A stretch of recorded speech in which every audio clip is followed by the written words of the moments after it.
What's up YouTube, True Evil here, and today I want to go over my daily and weekly checklist for Neverness to Everness because we're really close to that first weekly reset, and there are some weeklies that people do not know about, as well as dailies, because there are those dailies that we're used to in gacha games, such as this one and the Battle Pass ones, but there are a couple of unique ones for Neverness to Everness, and I'm going to go through them right now. So the first daily I would say for everyone to do at the very beginning of every day is this Nakupita's pool here, where it is located right here on the mini map.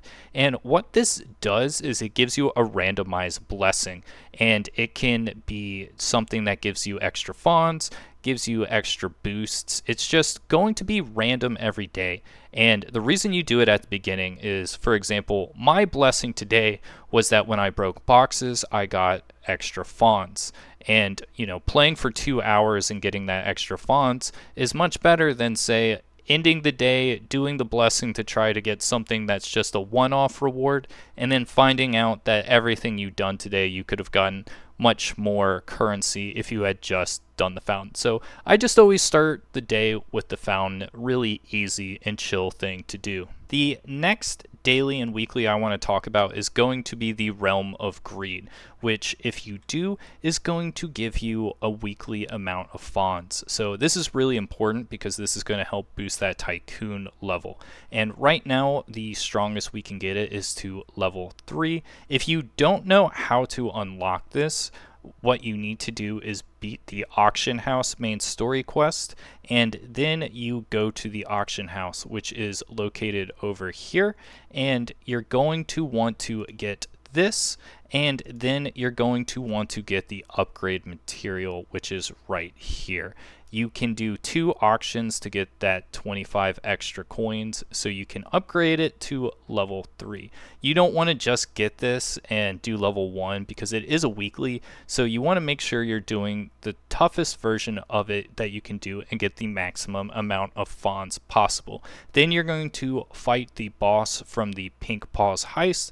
Very simple boss, and also with this game mode you can do it on one of your friends' versions, but it is level 3, very easy. But if you are lazy, for some reason you don't have any fons, you can just unlock level 1 of this and then have a friend with the maximum level. But a lot of people were mad at me for talking about multiplayer in this game, so I'm just going to say get to level 3 yourself. So make sure you're doing this weekly. Pretty easy to miss. Another weekly in the house is going to be the bond items that you get from this puffy cloud. You're going to want to raise your comfort level to as high as you can so you can get the maximum amount. And although it might seem like it's sort of a waste to get it to maximum, what it does more so than increase the capacity is make it so the cooldown timer is less. So make sure this is maximum upgrade and check it once a week or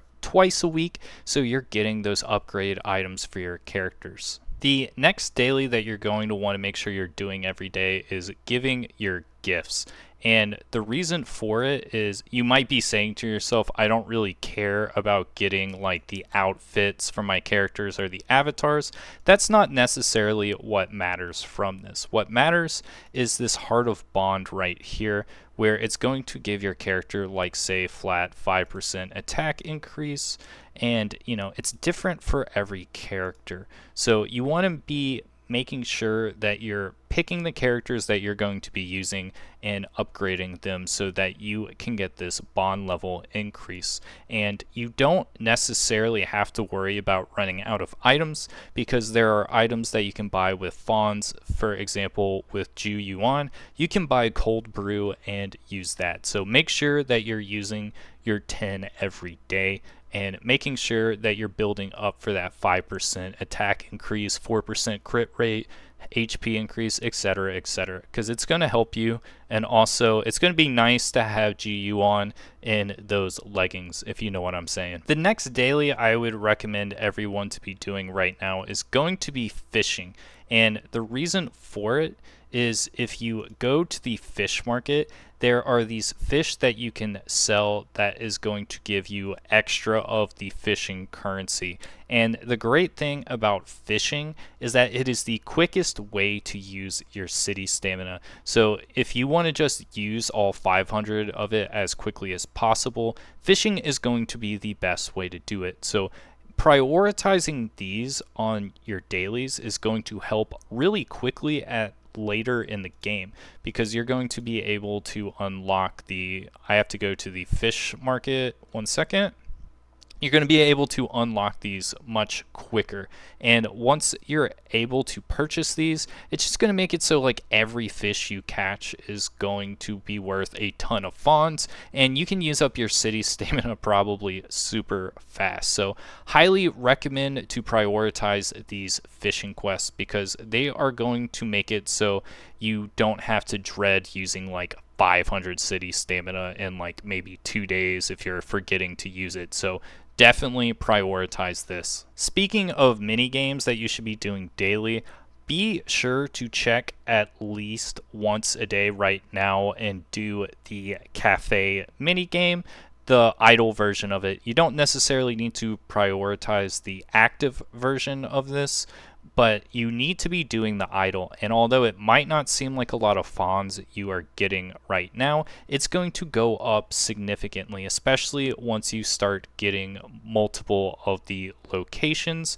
And even though this fons is really only going to pay for the restock once you level up and get to the next item, the more items you get, the more money you're going to get. So eventually, once this gets to level 25, you're going to be making that sweet guap, and fons aren't going to be as much of a problem as they are now. And this is important because this is going to help unlock your dupes of Chiz as well as her dupes of her weapon, and she is going to be the best character for free-to-play players because you're going to be able to maximum dupe her.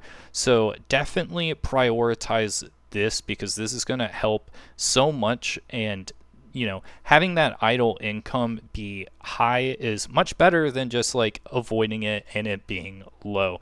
As well as be sure to do the regular version of this as well, because you can get a lot of life skill upgrades, and you're going to want to do that for your characters.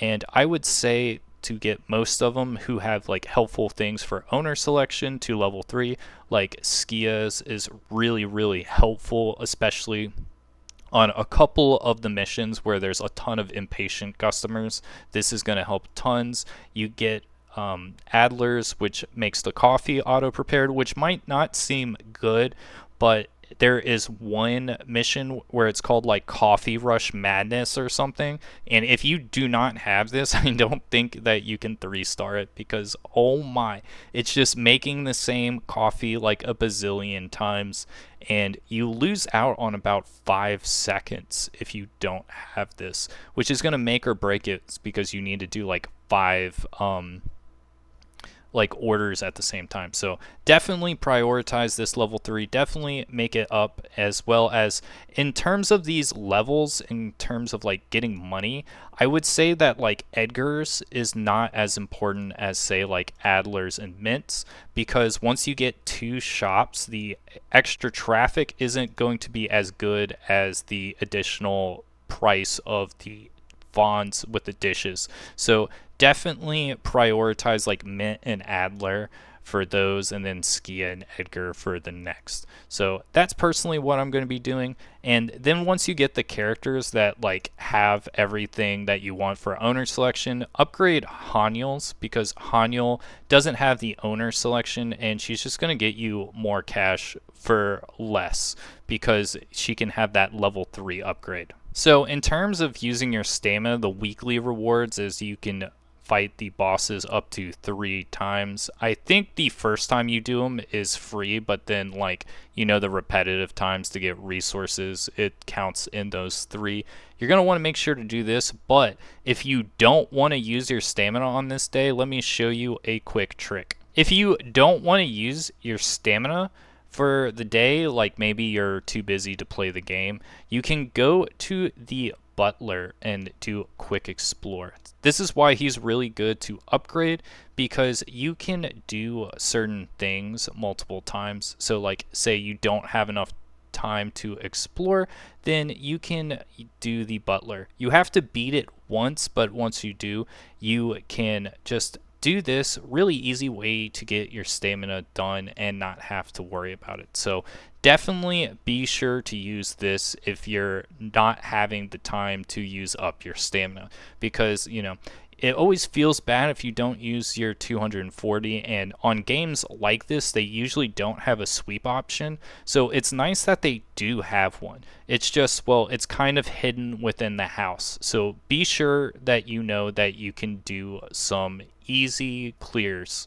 So those are all my daily and weeklies that I wanted to remind people to be making sure you're doing. There's of course things that are bi-weekly like Pink Paws Heist, but I don't think that's a priority to worry about right now in that first week. You just want to be making sure that you're optimizing your routine, figuring out what the game doesn't necessarily tell you, and be sure that you're getting those fons, boys. So that's it for today. Please leave a like and give a comment on things that you would like me to post in the future about Neverness to Everness. See you guys later.